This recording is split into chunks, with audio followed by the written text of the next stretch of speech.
السلام عليكم ورحمة الله وبركاته. وعليكم السلام ورحمة الله وبركاته. إن الحمد لله والصلاة والسلام على نبينا محمد وعلى آله وأصحابه أجمعين. أما بعد فأعوذ بالله من الشيطان الرجيم. بسم الله الرحمن الرحيم. سبحان الذي أسرى بعبده ليلا من المسجد الحرام إلى المسجد الأقصى الذي باركنا حوله لنريه من آياتنا إلى آخر الآية.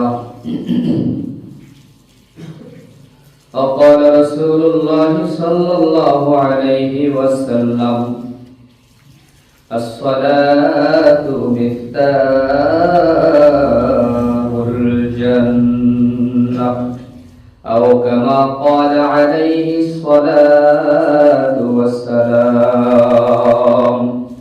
সকলেই দুরূদ ইব্রাহিম পড়ি। আল্লাহুম্মা সাল্লি আলা মুহাম্মাদিন ওয়া আলা আলি মুহাম্মাদ কামা সাল্লাইতা আলা ইব্রাহিম ওয়া আলা আলি ইব্রাহিম ইন্নাকা হামিদুম মাজিদ।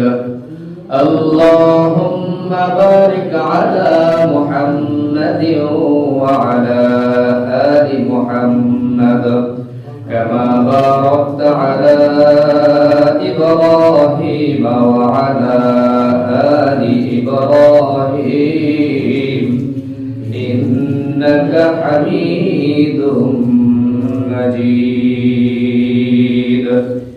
আমরা বলি আলহামদুলিল্লাহ। আজকের পবিত্র জুমা, পবিত্র চাঁদ রজবের প্রায় শেষের দিকের জমা। আজকে আপনাদের সামনে পবিত্র চাঁদ রজবের ঘটে যাওয়া একটা বিষয় নিয়ে আলোচনা করতে চাচ্ছি, যেটাকে আমরা সাধারণত মিরাজ বলে থাকি। আমরা স্বাভাবিকত মিরাজ হয়েছে রজবের 27তম রাত্রিতে, এমনটাই মনে করি। তবে এই বিষয়ে অনেক মতভেদ আছে। কোন মাসে কত তারিখে হয়েছে এই বিষয়ে অনেক মত পার্থক্য রয়েছে। রাইসুল মুফাসসিরিন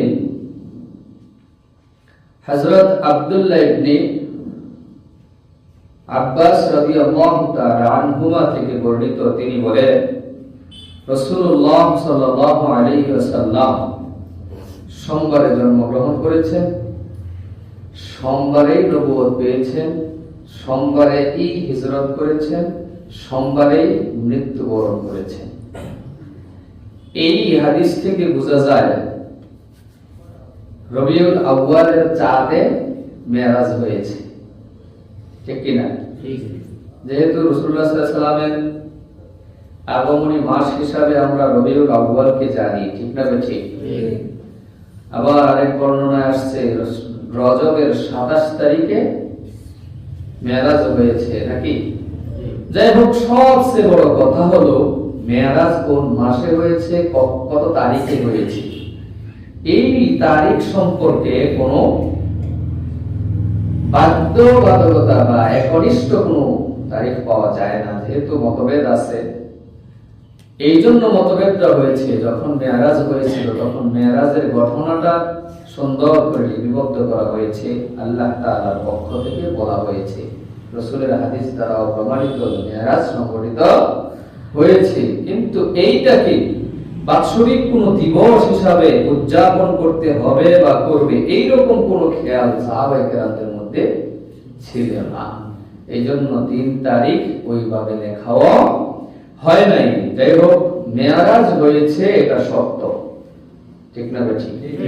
আপনারা ঠিক বেঠিক কইেন, আর যেখানে ঠিক বেঠিক বুঝেন না সেখানে তো চুপ থাকতেই হবে। যাই হোক, মেরাজ কি এবং এটা কখন সংঘটিত হয়েছে, কোন মুহূর্তে হয়েছে, কেন হয়েছে, কে করিয়েছেন, কাকে দিয়ে করিয়েছেন, এই বিষয়ে আমরা একটু আলোকপাত করতে চাই ইনশাআল্লাহ।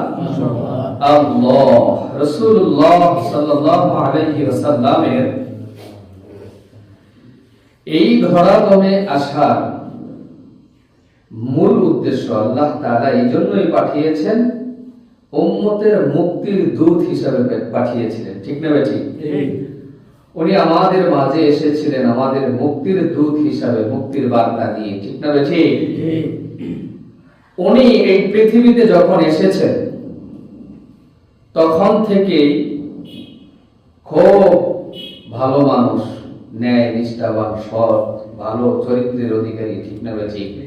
মক্কার মুশরিকরাও আল আমিন উপাধি দিয়ে তাদের মালামাল ব্যাংক অথবা কাহার অন্য কোথাও রাখা, কোন প্রতিষ্ঠানে রাখাটা নিরাপদ মনে করেন নাই, রেখেছিলেন আমাদের নেতা মুহাম্মদুর রাসূলুল্লাহ সাল্লাল্লাহু আলাইহি ওয়াসাল্লামের কাছে। ঠিক না ঠিক?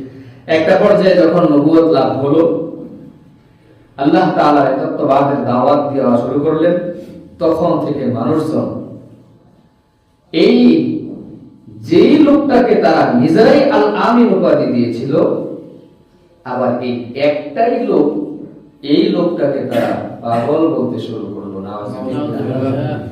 যাই হোক, রাসূলুল্লাহ সাল্লাল্লাহু আলাইহি ওয়াসাল্লামের মক্কাতে সবচেয়ে বড় গার্ডিয়ান ছিলেন আবু তালেব।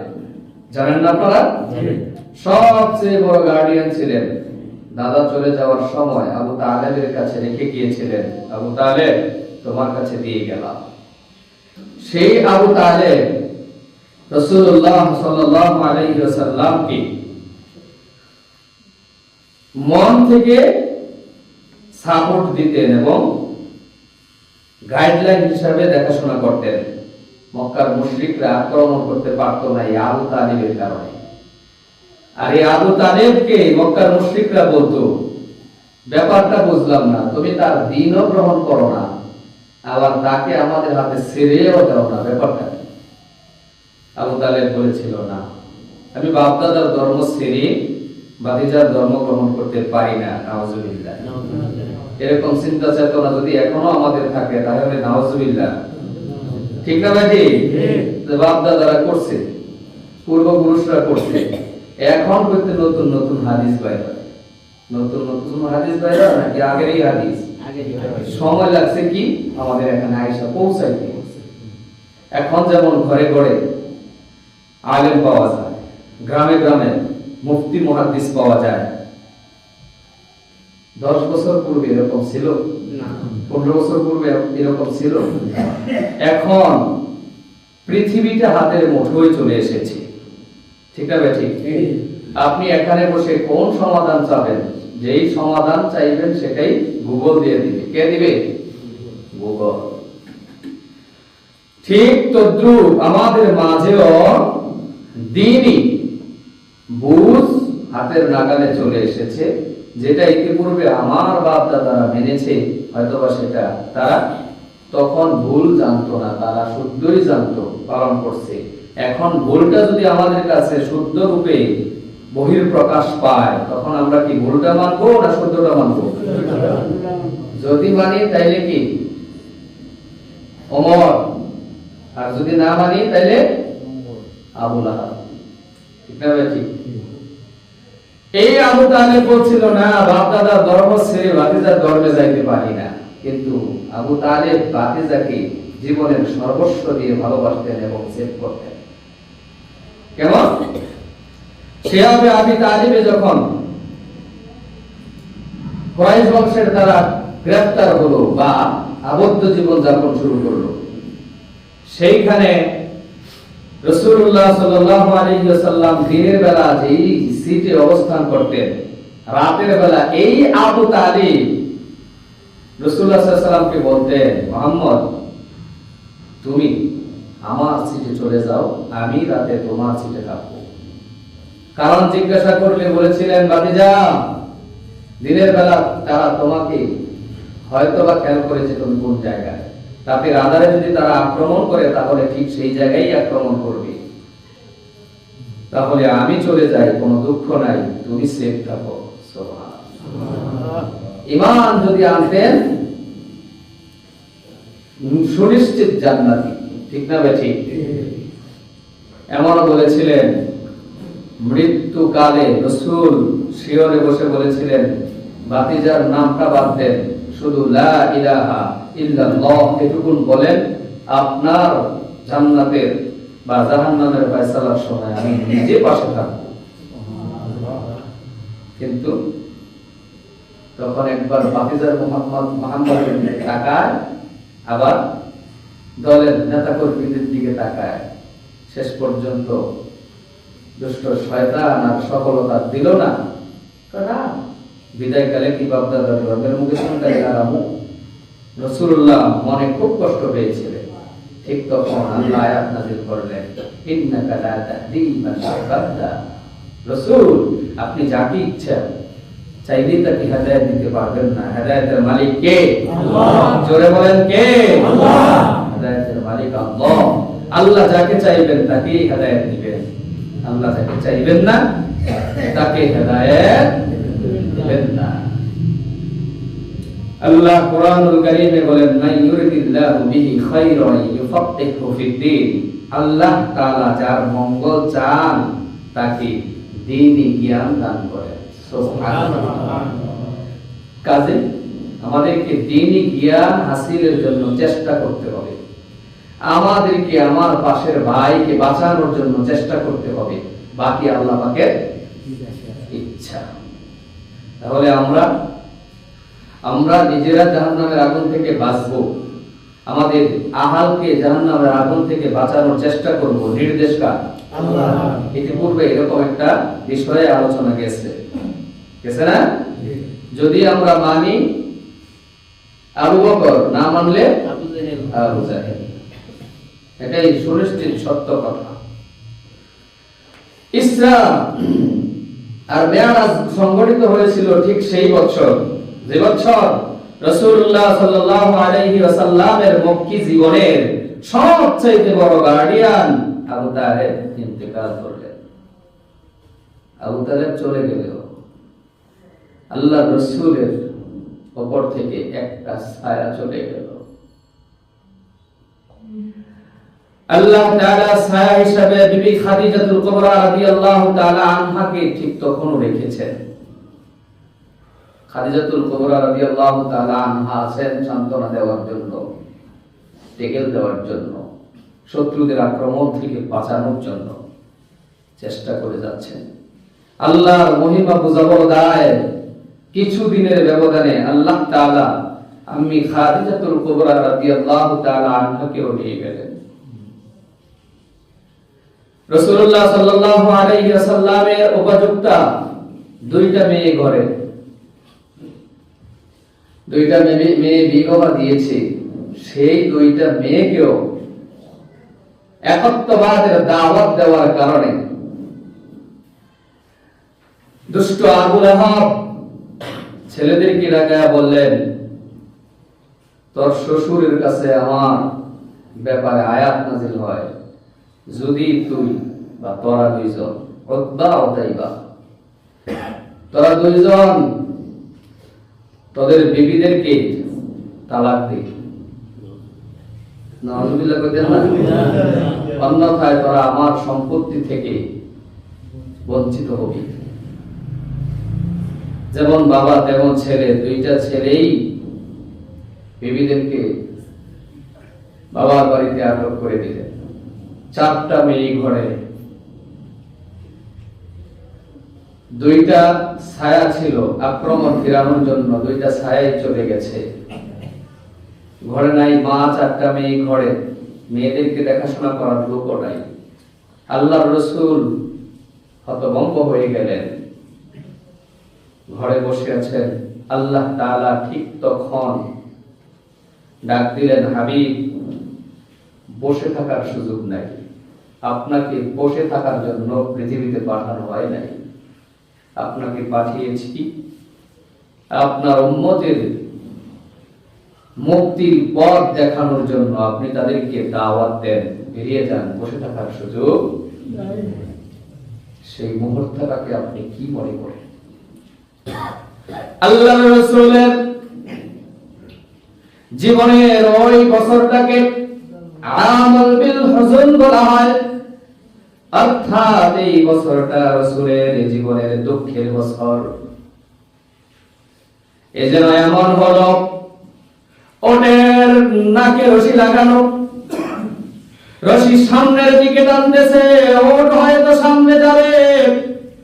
যদি সামনে যাইতে ইচ্ছুক না হয়, সামনের পা দিয়ে আটকে ধরে সামনে যাব না, তাইলে হয়তো বা দুইটা পথ খালি আছে। দুইটা পথ, একটা হলো হয়তো তুমি সামনে যাবা, নয়তো বা তোমার নাক ছিঁড়ে যাবে। আল্লাহর রাসূলের এমন কোণঠাসা অবস্থা, আল্লাহর রাসূল মন ভেঙে ফেললেন, দুর্বল হয়ে গেলেন। ঠিক তখন আল্লাহ তাআলা চিন্তা করলেন, এই মুহূর্তে আমার হাবিবের জন্য একটা ট্রেনিং দরকার, প্রশিক্ষণ দরকার। ঠিক তখন আল্লাহ তাআলা রাসূলুল্লাহ সাল্লাল্লাহু আলাইহি ওয়াসাল্লামের জন্য মেরাজের ব্যবস্থা করলেন। আল্লাহর রাসূলের জীবনীতে যত মুজিজা প্রকাশ পেয়েছে, সবচেয়ে বড় মুজিজা এবং গুরুত্বপূর্ণ মুজিজা হলো মেরাজ। সেই মেরাজ সম্পর্কে আমরা কিছু বলতে চাই। শোনার সময় আছে? কেমনে আছে? আপনাদের শোনার সময় আছে, আমার তো বলার সময় নেই। যাই হোক, যতটুকু পারি চেষ্টা করব, বাকি আল্লাহ পাকের ইচ্ছা। অন্যান্য সপ্তাহের তুলনায় আপনারা একটু লেটে আসছেন, যার কারণে ক্ষতিগ্রস্ত আমি হয়েছি, আপনারা না। ঠিক আমি না, আপনারা। মোটামুটি আজান হয় 12:15, আজকে 20-এ আজান হয়েছে।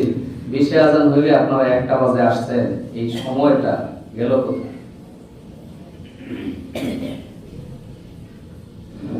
ইসরা আর মিরাজ। ইসরা কি? দেখেন, এই মেরাজের ঘটনা সংঘটিত হয়েছিল 3 জনের মধ্যে। কয়জন? 1 নাম্বার আল্লাহ তাআলা, 2 নাম্বার নবী আলাইহিস সালাতু ওয়াস সালাম, 3 নাম্বার জিবরাইল আলাইহিস সালাতু ওয়াস সালামের মাধ্যমে সফর সঙ্গী হিসেবে জিবরাইল আলাইহিস সালাম ছিলেন। এই মেরাজের ঘটনা যদি শুনতে হয়, তাহলে আমাদেরকে এই 3 জন থেকেই জানতে হবে। ঠিক না বেঠিক? অন্য কোন জায়গা থেকে যদি শুনতে যাই, জানতে যাই, ভুল হওয়ার সম্ভাবনা আছে না নাই? এমন ঘটনা আপনারা শোনেন নাই? এমন ওয়াজ শোনেন নাই যে এক লোক গেছে নদীতে, ডুব দিছে, হয়ে গেছে বেডি। এই বেডি রে পাইছে আর এক নাবিকে বিয়ে করে নিয়েছে, একবারে বাচ্চা অপাড়া যায় নিছে, 2-4টা মা হইছে। এরপরে যে মাছ বাড়িতে দিয়ে গেছে, আইসা দেখে বিবি সবে মাছ হয়ে পড়ে, ঠান্ডা বাপ মা হয়ে আছে 6টা।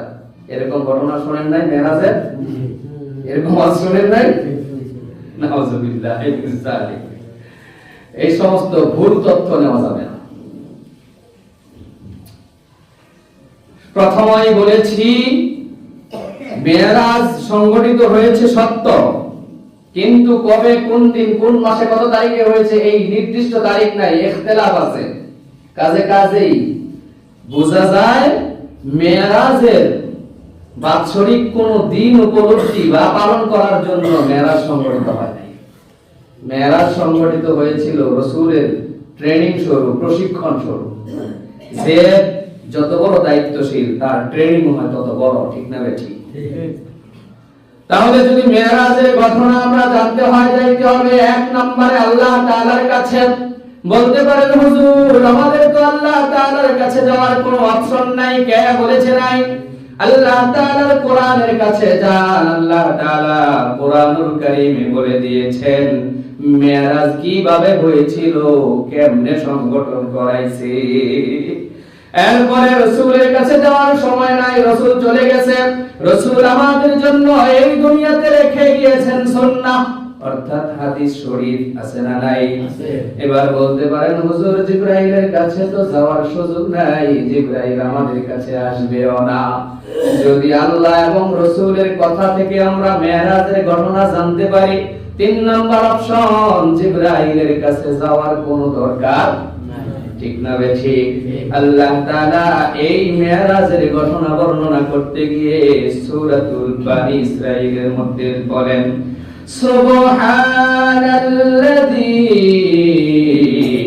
আসরা বিআবদিহি লাইলাম মিনাল মাসজিদিল হারামি ইলাল মাসজিদিল আকসা الذي باركنا حوله لنريه من آياتنا পবিত্র তিনি, যিনি তার বান্দাকে রজনী যুগে ভ্রমণ করিয়েছেন মসজিদুল হারাম থেকে মসজিদুল আকসা পর্যন্ত। মসজিদুল হারাম থেকে মসজিদুল আকসা পর্যন্ত ভ্রমণ করিয়েছেন, রাত্রিকালীন ভ্রমণ। এইটার নাম মিরাজ। এটার নাম কি? না, এটার নাম ইসরা। ইসরা শব্দের অর্থ হলো নৈশ ভ্রমণ বা রাত্রিকালীন সফর। এরপরের কথা আল্লাহ তাআলা বলেন, যার পরিবেশ আমি করেছিলাম বরকতময়, তাকে আমার নিদর্শনগুলি দেখাবার জন্য। তাকে কাকে? রাসূলকে। তাকে কাকে? রাসূলকে। অর্থাৎ আল্লাহ তাআলা মসজিদুল হারাম থেকে মসজিদুল আকসা পর্যন্ত এক রাতে ভ্রমণ করিয়েছিলেন। এইটার নাম ইসরা। নবী আলাইহিস সালাতু ওয়াস সালাম কাবার হাতিমে ঘুমিয়ে পড়েছেন। আল্লাহ তাআলা জিবরাইলকে পাঠাইলেন, যাও জিবরাইল আমিন, যাও জিবরাইল যাও, আমার হাবিবকে মসজিদে আকসায় নিয়ে আসো। কিতাবে আসছে ওই দিন জিবরাইল আমিনের নেতৃত্বে কয়েকজন ফেরেশতা মসজিদে হারামে অর্থাৎ কাবার হাতিমে উপস্থিত হন। রাসূলুল্লাহ সাল্লাল্লাহু আলাইহি ওয়াসাল্লামের বুকের উপরে বাত থেকে কেটে পেট পর্যন্ত কাটলেন, সিনা সাফ করলেন, ভিতর থেকে হৃৎপিণ্ড সহ যা কিছু আছে বের করলেন। দুনিয়ার যত লোভ লালসা আর পছন্দ অপছন্দ আছে, ডর ভয় ভীতি আছে, সবগুলি দূর করে দিলেন। আল্লাহ তাআলা ওই সময় ভেতরে আল্লাহ তাআলার তাকওয়া এবং যত প্রকার জ্ঞান আছে সব কিছুকে দিয়ে পরিপূর্ণ করে আবার মুখটাকে স্বাভাবিক করে দিলেন। এরপরে মসজিদে হারাম থেকে এক টানে চলে গেলেন বাইতুল আকসা। মসজিদ আল আকসা যেটা অবস্থিত কোথায়? ফিলিস্তিনে।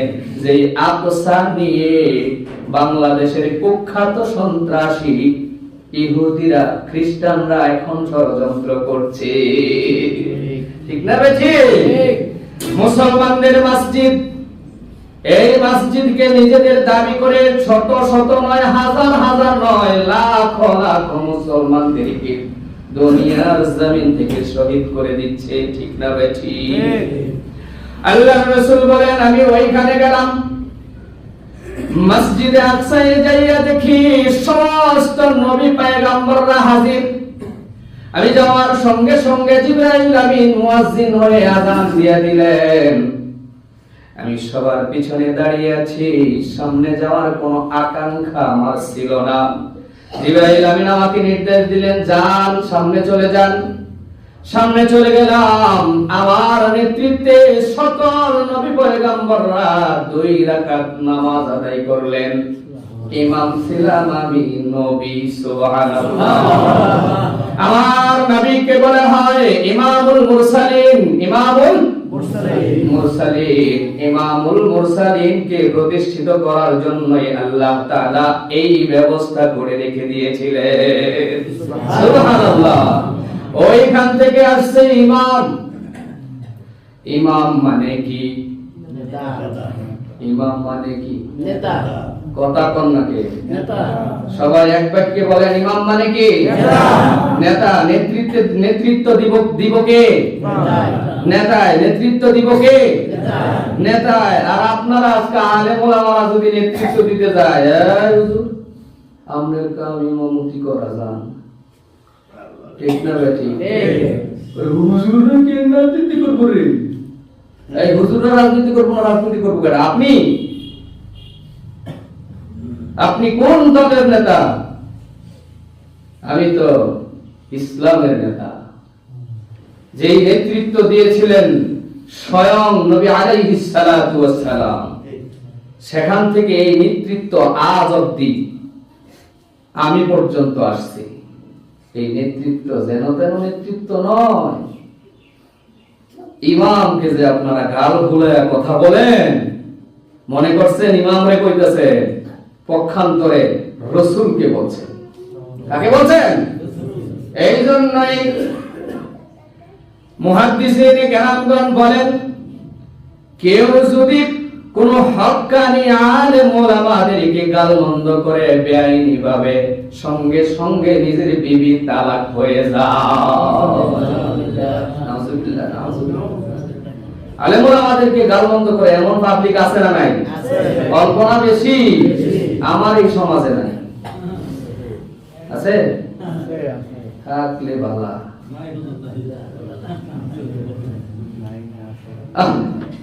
মূর্খ, বুঝে না কোথায় কাকে কি সম্মান দিতে হবে, বুঝে না। না বুঝার কারণে নিজের ঘরের বিবি তালাক, খবরই নেই। নাউজুবিল্লাহ কইতেন না?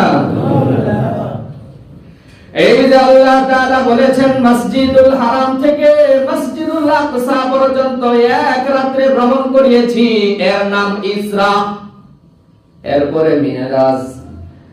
আল্লাহর রাসূল বলেন, আমি বাইতুল আকসা থেকে প্রথম আসমান, দ্বিতীয় আসমান, তৃতীয় আসমান, চতুর্থ আসমান, পঞ্চম আসমান, ষষ্ঠ আসমান, সপ্তম আসমান পর্যন্ত গিয়েছি। এই যে ঊর্ধ্বে আরোহণ করেছে, এর নাম মেরাজ। এর নাম কি? মেরাজ।